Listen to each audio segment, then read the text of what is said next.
Hey there, how's everyone today? So this is day 3, and today I'm going to talk about canned fish. Um, Looking back over my last 2 videos, I realized that I'm quite jumpy in them. I don't know if any physical therapists or people that are quite aware of bodies, but I've kind of been doing this quite a lot, and I just kind of thought that was quite interesting because I think although a lot of us are staying quite calm and positive and collected at the moment, there's still a lot of stress in what is going on for us. And some of us are going to notice how this is playing out in other people. People might be more reactive. There may be more anger, blame, criticism, judgment, outbursts sort of going on. And then there's going to be others that are going to be holding more on the inside. So more fatigue, feeling sad, hopeless, maybe a little bit depressed at the moment, or just that it's held for a long time and then there's quite a big explosion. So we need to be very patient and compassionate with ourselves first and with others, and be aware of how we're managing this in our bodies and in our emotions, in our mental health, and taking steps that are proactive to seek to balance once more. That's called homeostasis in the body. And at the moment, our environment is very much out of homeostasis. We have a virus ripping through our world, and viruses are like great opportunists. It's not the virus's fault. It's that something's very much out of balance in our world. And I think that's kind of a call to explore your own world.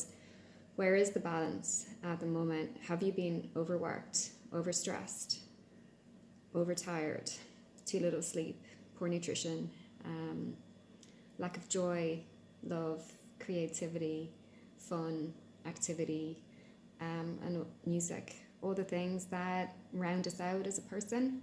I think we've very much lost touch with that. So I would recommend that you spend some time over the coming weeks just auditing your life and asking what must change. And I made a comment about this on Instagram earlier today, so maybe bounce over and have a look. I want to keep these little video posts to food mostly, but just know that as what would be labeled as a highly sensitive empath, I'm very much feeling you all right now, and I'm very much feeling the world, and that's probably why I keep doing these little jumpy things. And when I'm out running now, I have to be really mindful of just trying to let everything calm and settle and connect back into the ground and get my feet into Mother Nature and not be shallow breathing and jumping and tight and tense and all of these things, and to just get out of my head and into my heart again. So today I'm going to talk about canned fish. And for anybody that is currently a client or has been a client, I think I have trained you really well for this apocalypse. Let's just call it that, because you've all been told to eat your sardines and eat your mackerel and eat your canned salmon. So yeah, you've got it. I know you have. So canned fish is really handy. The main reason for why it's handy right now is that we can put it in the press, and we can store enough there for a week or two without being overly greedy and overly hoarding. I love canned fish anyway, but I'm also very fussy about what types it is that I eat, so find what you like. So for example, with sardines, although they're better canned in brine or water, I just don't like them. I like them canned in oil, so I buy them canned in olive oil. And I will press the oil out of them before I eat them. I just find it changes the flavor profile. So sardines, incredibly nutritious. I'm going to lump them all into the kind of nutrition values later, but sardines, obviously they come with the bone still in them, so that will make them more nutritious than, for example, your tuna. So canned sardines are one. Next one is our salmon. Now, salmon is a food that I used to recommend that we all eat a huge amount of because it's just amazing. It's one of those what we would classify as a superfood. However, our stocks of salmon, because of our human behaviors, have become so depleted that we can't really buy fresh wild salmon anymore. Everything is farmed, and when it's farmed, it changes the health benefit and possibly increases the toxicity risk that we have from eating farmed salmon. I thought I was being a bit overreactive by telling people to no longer really buy fresh salmon, and I spoke to a marine biologist last year, and she said, so unless you can find it wild, which is going to deplete our fish stocks anyway, the one place that you can find slightly better quality salmon for some reason is in cans, perhaps because they're able to go right out into the middle of our oceans. I must research that a little bit more. But when you're buying canned salmon, look for wild Atlantic, wild Alaskan, wild sockeye. I tend to avoid Pacific. I'm just possibly a little bit concerned or paranoid about the impact Fukushima has had on our oceans. I also prefer the red variety of salmon. It's higher in astaxanthin, the antioxidant that makes that red color naturally. It's added synthetically to farmed fish. When you're buying salmon, buy it with if you can, the skin and the bones still there, because there's going to be a much higher nutrition profile.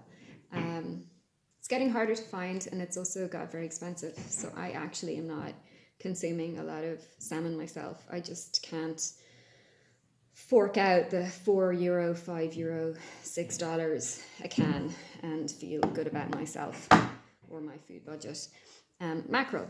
So I actually buy this from the Polar shop. It's delicious. I prefer it over the John West and the other mackerels that we have available to us. This is packed in olive oil, so I'm very careful to squeeze all of the oil out.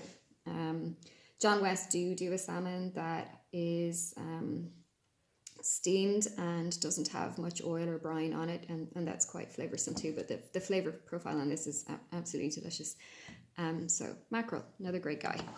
And then we have the one that everyone's familiar with, which is tuna. Now, I wouldn't be a big tuna eater, and I would be saying to people just to be a little on the cautious side with overeating tuna, because he's a big fish, which means he's high up the food chain, and he can be an accumulator of mercury, possibly other toxic metals. So with tuna, I would be saying no more than once a week, once or twice a fortnight. If you're pregnant or are a patient that's at risk, for example, you have nervous system or neurodegenerative conditions or fatigue, chronic fatigue, thyroid problems, I would be limiting tuna. Buy good quality tuna. If it's in oil, squeeze the oil out. If it's in brine, it's going to have a little bit more salt, although for most active, healthy people, I wouldn't really overly worry about that, provided that the rest of your diet is natural foods and lower in salt and doesn't have processed foods in there. So obviously these are all protein foods, but they're also very rich in omega-3 fatty acids. And the fattier, darker fleshed fish will be higher in omega-3 than, say, your white fish. But also the darker fleshed fish like your mackerel and your sardines and your salmon and your tuna have more iron in there, which can be really helpful. Other nutrients that our canned fish are helpful for, especially if they have the bones in there, is minerals, which then help with our own bone health. So calcium, magnesium, phosphorus. They're also high in vitamin D, like I mentioned, iron, but they also are helpful sources of selenium and iodine, which is very important for our thyroids. Selenium is very important for the antioxidant systems in our body and also our thyroid function. These antioxidant systems are also very important should we fall sick, with how our body responds to the warfare that goes on when we're fighting a virus.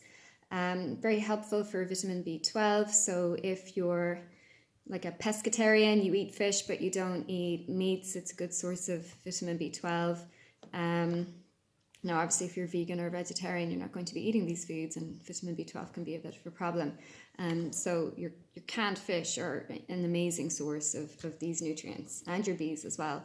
Did I mention vitamin D? Helpful for vitamin D, which is also more of a hormone than a vitamin nutrient, which is really helpful for pretty much every system of our bodies. What else is important? I think the thing to understand with why we're going for the wild fish is that they eat in their natural environment, and that is why the healthy fats in them are healthy for us also, because they've come from natural sources and are not as a product of a synthetic diet where we won't have the same beneficial fats. The fat profile of, say, farmed fish is quite different to wild or caught at sea. So yeah, I would eat fish quite a lot, and I don't feel there's any harm for having a can of fish once a day, once every second day. Try and vary up the type that you're getting. Add to salads if you find the flavour quite strong. Mix in some hummus or pesto, or a bit of yogurt or cottage cheese or fresh chopped herbs. They're probably best not overheated because you'll start to damage the delicate omega-3 fats in there. So try and have them straight out of the can or just warmed a little bit, but not excessively. So yeah, canned fish, great for times like right now because we can have them in the cupboard and they're obviously not going to go off and they'll have a really good expiry date. So like this one, for example, is 2021. My mackerel is 2022. It's quite mad how long their expiry dates are. So yeah, that's it for canned fish. Mind yourselves, guys. Take a deep breath this weekend. Slow it all down. Do some fun stuff. We need that balance right now. Don't underestimate how stressful this is. Don't feel lazy if you want to do nothing. The stuff will get done. So just be kind. And I know our loved ones might, if you've got little ones running around the house at the moment, might be testing your patience. So yeah, I feel for you, but also they're precious moments too. Take care of yourselves, guys.